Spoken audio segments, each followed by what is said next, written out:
Morning, guys. We on Malachi chapter 2, reading from verse 14, and it says, "But you say, why does he not?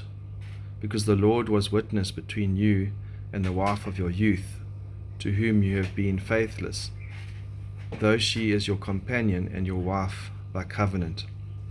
And the priests have forgotten the basics of marriage. That it's a covenant between a man and a woman, first of all, a covenant made between God, a serious covenant where the two become one flesh. In Ephesians 5, verse 31, it says, "Therefore a man shall leave his father and his mother, and hold fast to the wife, and the two shall become one flesh." This mystery is profound, and I am saying that it refers to Christ and the church. However, let each one of you love his wife as himself, and let the wife see that she respects her husband. And so that's the foundation of a marriage. God has made a man and a woman to leave the home, to get married, to have children, to love one another, for the wife to respect the husband. And this is a covenant made, and it's serious, and it can't be broken. It's until death. And so the priests had broken that covenant, and they didn't even realize it, because as it says here, it says, why does he not? They didn't even realize that they'd done wrong. And it goes on to say in verse 15, "Did he not make them one with a portion of the Spirit in their union?" And there's something greater that's going on. It's not just the fact that two people are coming together. There's something happening in that union that we can't fully understand.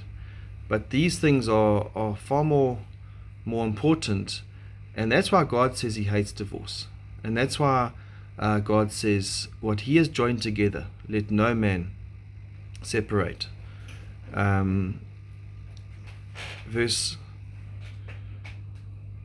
Going on in verse 15, and it goes on to say, "Godly offspring, so guard yourselves in your spirit, and let none of you be faithless to the wife of your youth." And he goes on to talk about this offspring, and how when the two come together, and the first command to mankind is to have children, and how that children will be blessed, and that offspring will be blessed. And there's an interesting example between two people. One is Jonathan Edwards, like I was saying, his one of these verses is on his tomb in Malachi 2, and a guy called Jukes. Jukes was a prisoner. Now, if you look at their lineage of Jonathan Edwards and the seed that came out of that, presidents and governors and doctors, and then you look at the lineage of Jukes, one is completely cursed and one is blessed.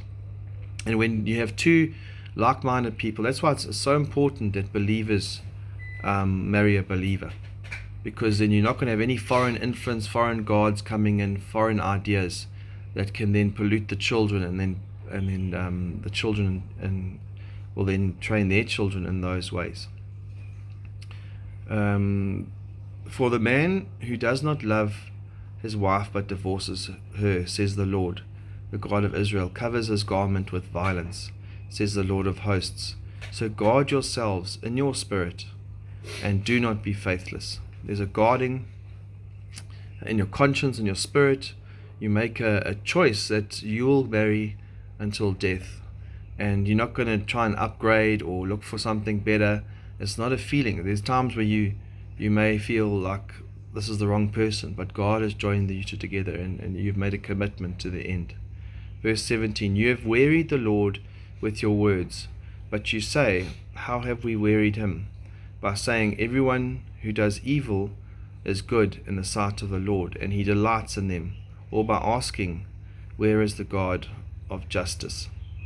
And so, folk, let's not weary the Lord in regard to our marriages. Let's be faithful. Let's keep the marriage bed pure, and let's leave a godly lineage in the line of our children. God bless.